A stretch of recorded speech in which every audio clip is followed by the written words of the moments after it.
Oui, on l'a déjà posté il y a quelques jours. On est déjà à 400 000 vues, donc les gens donc normalement, se c'est jettent bon. dessus. Alors que les médecins se préparaient au pire, Frédéric François murmura enfin la vérité qu'il avait cachée à Monique pendant plus de 50 ans. Une vérité lourde, inattendue, née d'une faute qu'il avait tenté d'effacer en silence.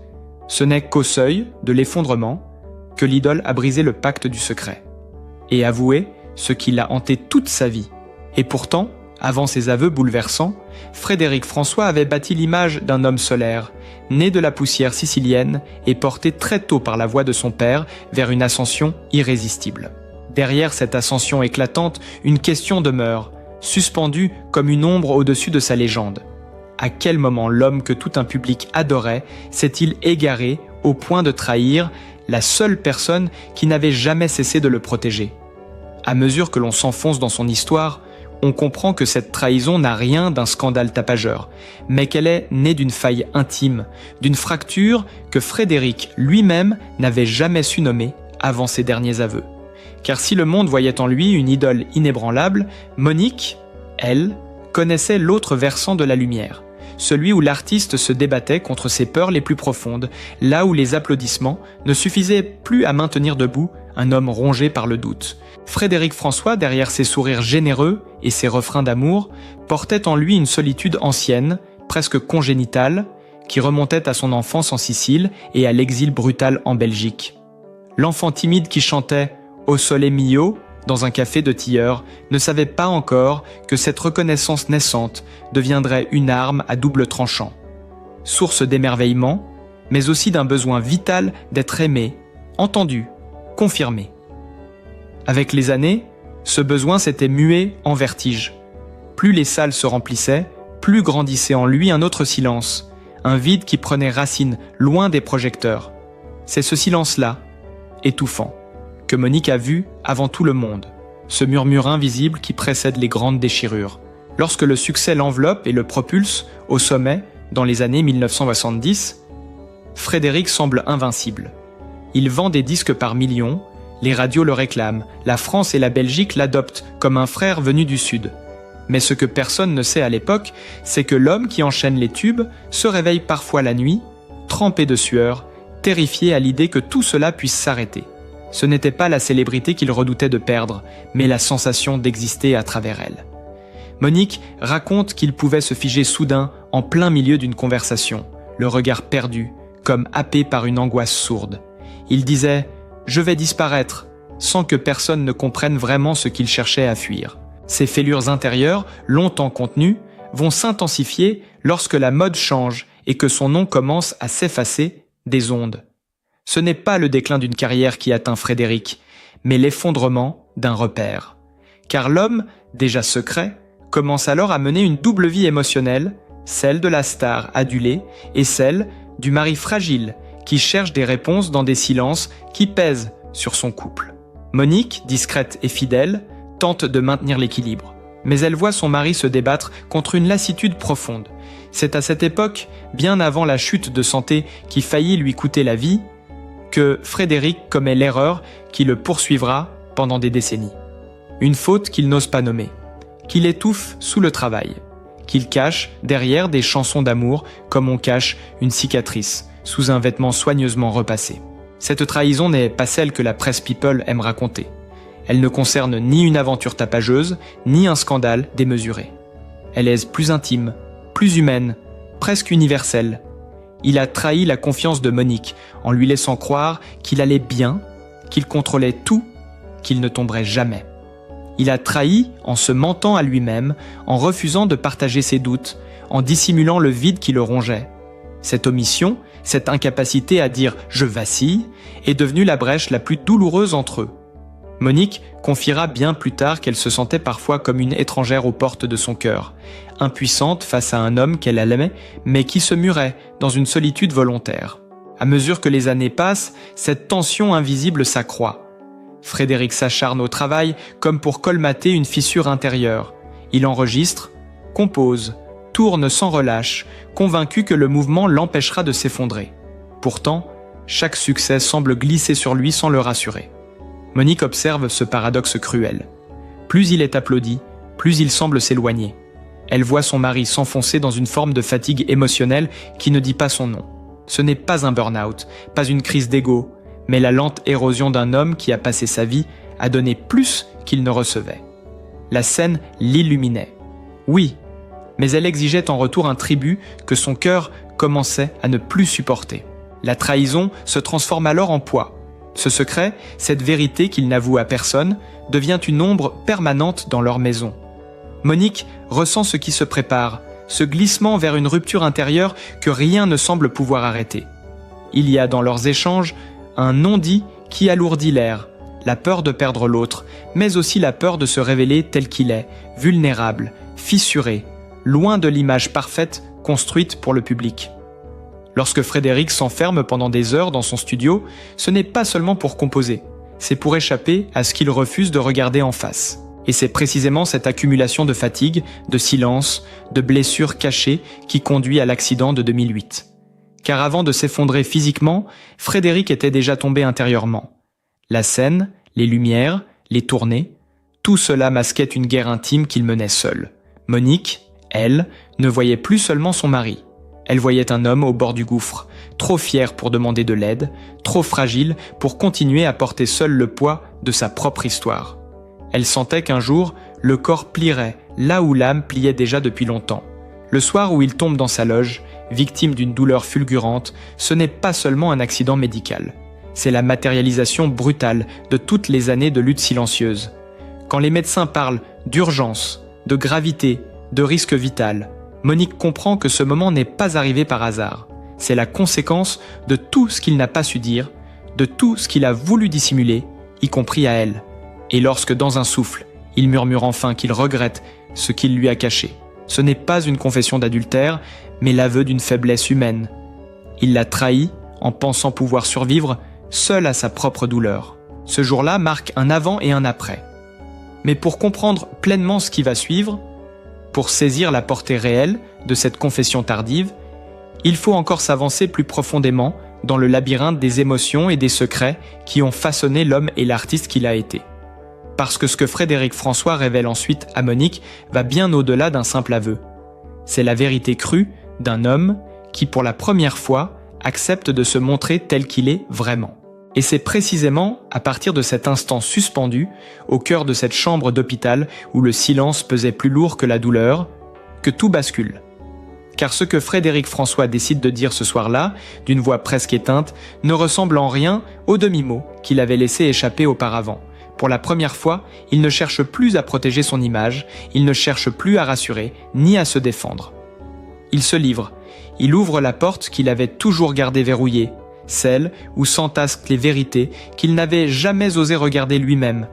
On sent que quelque chose se déchire en lui, mais cette déchirure n'est plus une chute, c'est une libération. C'est comme si l'homme qui avait passé sa vie à cacher ses failles comprenait enfin que la seule manière de rester debout était de les offrir à la lumière. Il regarde Monique, ou plutôt il la voit vraiment, sans masque, sans bravade. Et il murmure que sa véritable trahison n'a jamais été un geste, une infidélité spectaculaire, un écart de conduite. Non, ce qu'il avoue, c'est d'avoir laissé son épouse traverser seule des années de doute, d'avoir construit autour de lui une forteresse de silence qui l'excluait peu à peu de sa vie intérieure. Il lui avoue avoir menti en prétendant qu'il allait bien, avoir maquillé ses peurs sous des tournées interminables, avoir refermé sur lui-même toutes les portes qu'elle tentait d'ouvrir avec patience. Il reconnaît qu'il a trahi leur alliance en refusant de se laisser aimer complètement, en gardant au fond de lui une part obscure qu'il pensait indigne d'être partagée. Monique reste immobile, figée par l'émotion, mais son visage ne trahit aucun reproche. Au contraire, elle semble comprendre soudain quelque chose qu'elle pressentait sans pouvoir le nommer. Elle ne répond pas tout de suite. Elle pose simplement sa main sur celle de son mari, comme pour lui dire qu'elle est là, qu'elle a toujours été là, et qu'elle l'aurait porté s'il lui en avait laissé la possibilité. Cette douceur silencieuse bouleverse Frédéric. Lui qui a toujours cru devoir protéger les siens par la force, se rend compte que c'est la vulnérabilité qui finalement les rapproche. On dirait que l'homme public, l'idole romantique, s'efface pour laisser apparaître un être plus vrai, un être qui ose enfin dire ce qui lui fait mal et ce qu'il a peur de perdre. Ce Les jours qui suivent sont décisifs. Le chanteur vit une transformation dont il ne parle à personne, mais que Monique observe avec une tendresse mêlée d'inquiétude. Sa convalescence n'est pas seulement physique, elle marque le début d'un retour vers lui-même. Dans le silence des couloirs de l'hôpital, il réfléchit à tout ce qu'il a construit, à tout ce qu'il a laissé filer, à ce temps qu'il a passé à courir après une perfection impossible. Il mesure le poids des années où il s'est exigé trop, où il a sacrifié ses nuits, ses forces, son insouciance. Et dans cette introspection forcée, il découvre une vérité qui le bouleverse. Il a passé sa vie à chanter l'amour sans se permettre de le recevoir vraiment. C'est alors qu'il prend une décision inattendue, un choix qui surprend même Monique. Il lui annonce qu'il ne veut plus reprendre sa carrière comme avant, qu'il refuse de se laisser engloutir une seconde fois par le rythme qui l'avait détruit. Il dit qu'il veut changer, mais pas seulement pour sa santé. Il veut changer pour elle, pour leur couple, pour ce qu'ils n'ont jamais eu le temps de vivre pleinement. Ce aveu n'est pas un renoncement, c'est une renaissance. Il parle d'avenir avec une simplicité nouvelle, presque fragile. On sent que sa voix, même affaiblie, trouve un autre souffle, moins triomphant mais plus sincère. Quand il sort enfin de l'hôpital, un matin froid de novembre, Frédéric paraît différent. Ses traits sont fatigués, mais son regard brille d'une lumière qu'on ne lui avait plus vue depuis des années. Il respire lentement, comme quelqu'un qui réapprend à vivre. Monique marche à ses côtés, présente sans étouffer, discrète comme toujours, mais profondément émue par ce changement qu'elle n'osait plus espérer. Ils rentrent chez eux, en silence, un silence doux, habité, où chaque pas semble marquer le début d'une nouvelle version d'eux-mêmes. Dans les semaines suivantes, Frédéric se replie volontairement dans une vie simple. Il redécouvre la lenteur, les petits gestes qu'il avait trop longtemps ignorés. Il se met à cuisiner avec Monique, à marcher dans le jardin, à écouter les vieux airs napolitains de son père. Il s'installe dans son salon avec une guitare, non pour composer ou répéter, mais pour jouer pour lui-même, pour sentir la musique vibrer sans pression, sans public.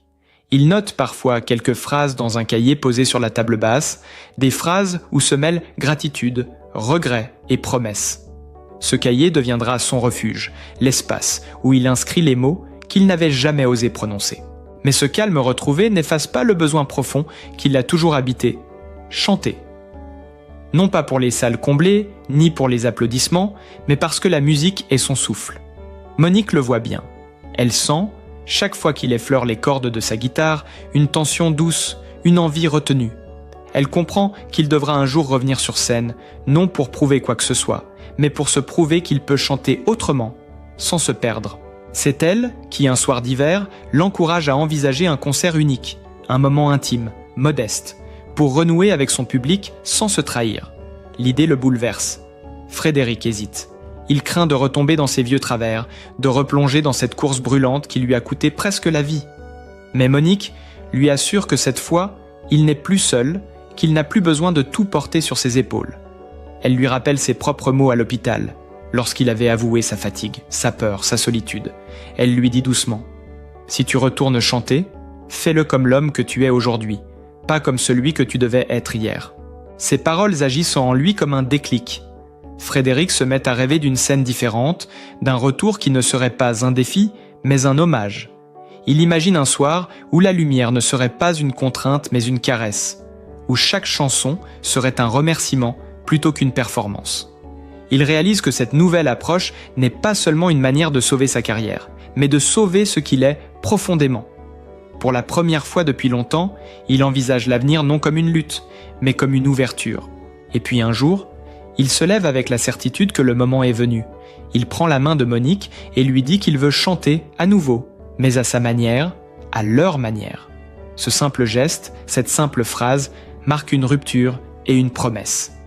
Frédéric François n'est plus l'homme qui cache sa douleur, ni celui qui se bat contre lui-même. Il devient un homme qui accepte sa fragilité et qui choisit de vivre avec elle, non contre elle. À partir de cet instant, tout va changer. Non seulement pour lui, mais pour ceux qui le suivront dans cette nouvelle étape. Car ce qu'il s'apprête à révéler au monde, au-delà de ses aveux, dépasse largement l'histoire d'un chanteur. C'est l'histoire d'un homme qui, au crépuscule de sa vie, apprend enfin à dire la vérité. Et c'est ainsi À partir de cette décision presque chuchotée, fragile mais profondément sincère, que commence pour Frédéric François une véritable renaissance, une seconde vie intérieure qu'il n'avait jamais imaginée possible. Cette renaissance n'a rien d'un miracle soudain, ni d'un retournement spectaculaire. Elle se déploie lentement, comme une fleur tardive qui n'ose éclore qu'après avoir traversé l'hiver.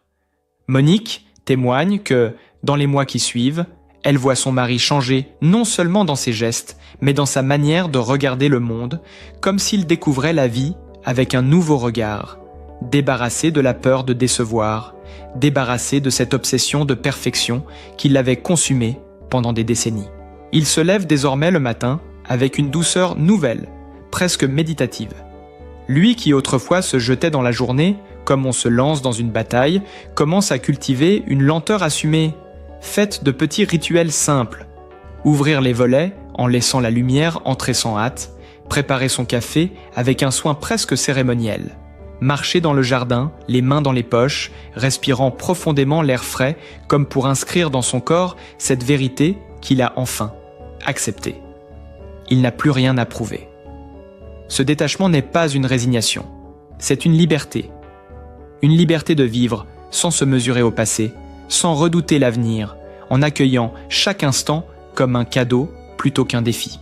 Dans cette phase de reconstruction intérieure, Frédéric se surprend souvent à repenser à ses débuts, non plus avec regret ou nostalgie, mais avec reconnaissance.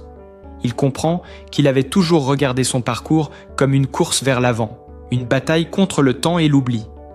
Désormais, il réalise que sa vie artistique n'a jamais été une lutte, mais une succession d'élans d'amour, de gestes offerts, de voix qui répondent à la sienne dans la nuit des salles de concert.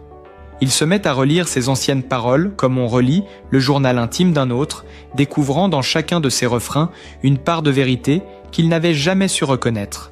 Il se dit parfois qu'il avait chanté sa résilience bien avant de l'avoir comprise. Cette compréhension nouvelle, presque philosophique, imprègne toutes ses journées.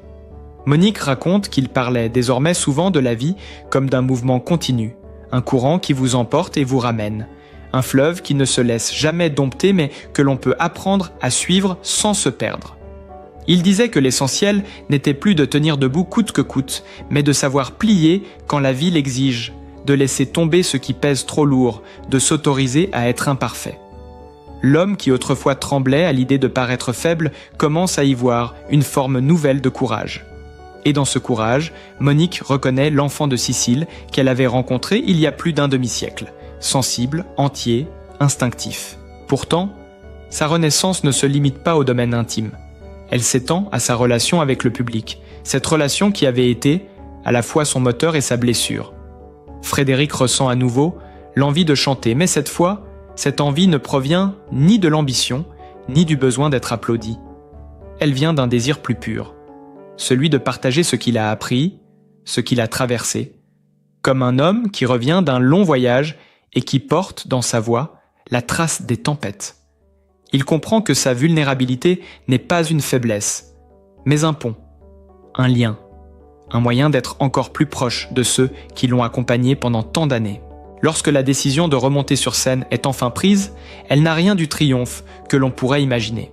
Elle ressemble davantage à un geste d'apaisement, à une main tendue vers son public. Frédéric ne cherche plus à briller, mais à transmettre. Il prépare ce retour avec la patience et la sérénité d'un homme qui connaît désormais le poids et la légèreté des mots. Il choisit un programme qui reflète sa transition intérieure, mêlant ses chansons les plus emblématiques à de nouveaux titres plus dépouillés, plus proches de l'essentiel. Chaque répétition est pour lui un moment d'introspection, non plus une épreuve. Il chante lentement, avec un souffle plus calme, comme s'il déposait dans chaque note un fragment de ce qu'il a enfin trouvé, le droit d'être lui-même. Et lorsqu'il arrive dans la salle vide pour les premières répétitions, il reste un long moment immobile au centre de la scène. Il ferme les yeux et écoute le silence. Ce silence qui autrefois l'effrayait devient soudain un allié. Un espace dans lequel il respire, se recentre, se réconcilie avec le temps. Il n'a plus peur de ce que ce silence peut révéler. Au contraire, il y trouve une paix nouvelle, une force qui ne provient ni des acclamations, ni des projecteurs, mais de quelque chose de beaucoup plus profond, l'acceptation. L'acceptation de sa vie, de ses choix, de ses blessures, de ses erreurs, de ses fragilités. Quand il remonte enfin sur scène devant le public, ce n'est plus le Frédéric François d'autrefois, celui qui enchaînait les gestes parfaits et les sourires maîtrisés.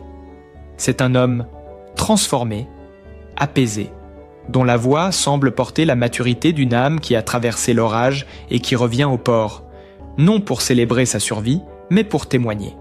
Les spectateurs le sentent immédiatement. Dès les premières notes, ils comprennent qu'il se passe quelque chose de rare, quelque chose d'humain. Ils ne cherchent pas à impressionner, ils cherchent à toucher. Et dans cette simplicité, il atteint une intensité que même ses années de gloire n'avaient pas su égaler. Monique observe tout cela depuis les coulisses, le cœur serré mais empli d'une fierté douce. Elle voit l'homme qu'elle aime se tenir là, sous la lumière, non pas comme une idole miraculeusement restaurée, mais comme un être humain pleinement réconcilié avec lui-même. Elle sait que sa renaissance n'est pas spectaculaire, qu'elle ne fera pas la une des journaux. Elle appartient à eux deux, à leur histoire, à cette vérité qu'ils ont appris à se dire après tant d'années de non-dits. Elle sait aussi que sur cette scène, Frédéric n'offre pas seulement des chansons, il offre une leçon de vie. Une leçon qui murmure que l'essentiel n'est pas d'être invincible, mais de savoir se relever, de savoir aimer malgré les failles, d'accepter que chaque chute peut devenir un début si l'on apprend à regarder autrement. À mesure que le concert avance, quelque chose d'inattendu se produit. Ce n'est pas seulement Frédéric qui renaît, c'est tout son public. Ses mots résonnent comme un miroir, comme une invitation à ralentir, à se souvenir de ce qui compte vraiment. On voit des regards briller, des visages s'adoucir, comme si chacun comprenait que derrière la voix du chanteur se trouve un chemin qui, d'une manière ou d'une autre, ressemble au leur. C'est un moment de communion rare, silencieux, presque sacré. Et lorsque Frédéric entame la dernière chanson, celle qu'il a écrite pendant sa convalescence, un frisson parcourt la salle. Sa voix, légèrement voilée par l'émotion, porte quelque chose de plus grand que lui. C'est la voix d'un homme qui a appris à pardonner, à se pardonner surtout, à accepter le temps qui passe, à accueillir la fragilité comme une forme de sagesse. C'est une voix qui dit, sans le dire, qu'il n'y a pas de vie parfaite, seulement des vies sincères, et que la sincérité, même tardive, peut réparer bien des blessures. Car ce soir-là, quelque chose s'accomplit, non pas un retour triomphal, ni une revanche sur le passé. Ce qui s'accomplit, c'est un apaisement, une harmonie retrouvée entre l'homme, l'artiste, l'époux, un moment où le chemin du pardon et celui de la vérité se rejoignent enfin. Un moment où Frédéric François comprend qu'il n'a plus besoin de courir, qu'il n'a plus besoin de masquer ses cicatrices pour mériter l'amour qu'on lui porte. Et c'est précisément de cette révélation que naîtra la suite de son histoire, une suite où chaque geste, chaque parole, chaque chanson deviendra un prolongement de cette paix nouvelle qu'il a su accueillir au cœur de la tempête. Dans les instants qui suivent la dernière note, lorsque la salle retombe dans un silence presque sacré, Frédéric comprend que quelque chose s'est refermé en lui, doucement, sans fracas. Ce n'est pas la fin d'un chapitre, ni même la conclusion d'une carrière, mais l'apaisement d'un cœur qui, après avoir longtemps vacillé, retrouve enfin son rythme. Il sait que la vie ne l'épargnera pas toujours, que d'autres doutes, d'autres fragilités reviendront sans doute frapper à sa porte. Mais désormais, il ne les affrontera plus dans l'ombre. Il a appris que la lumière ne vient pas seulement de la scène, mais aussi des regards qui nous entourent, des mains qui nous soutiennent, des vérités que l'on ose enfin partager. Monique le rejoint sur scène une fois les spectateurs partis. Ils ne disent presque rien, mais tout est là. La confiance retrouvée, la paix silencieuse, la certitude que leur histoire n'a jamais été une succession de triomphes, mais un chemin de patience, de pardon et d'amour imparfait. Elle glisse sa main dans la sienne et il sourit. Un sourire simple, dépouillé de tout artifice. Ce sourire-là vaut tous les applaudissements du monde. Et peut-être est-ce cela, la vraie conclusion de son parcours. Comprendre qu'une vie réussie n'est pas une vie sans faille, mais une vie où l'on accepte d'avancer avec elle, où l'on choisit malgré tout de se relever, d'aimer, de tendre la main. Comprendre que chacun d'entre nous porte ses tempêtes et ses éclaircies, et que ce qui compte, au fond, n'est pas ce que l'on a perdu ou gagné, mais la manière dont on a su rester humain. Si cette histoire vous a touché, si elle résonne avec la vôtre, ou celle d'un proche, n'hésitez pas à laisser un commentaire, à partager vos propres pensées. Votre soutien nous aide à faire vivre ces récits qui parlent de nous tous, de nos forces, de nos fragilités. Pensez aussi à liker la vidéo et à vous abonner pour retrouver d'autres histoires qui éclairent le cœur autant qu'elles interrogent la vie. Merci d'avoir été avec nous, merci d'avoir écouté.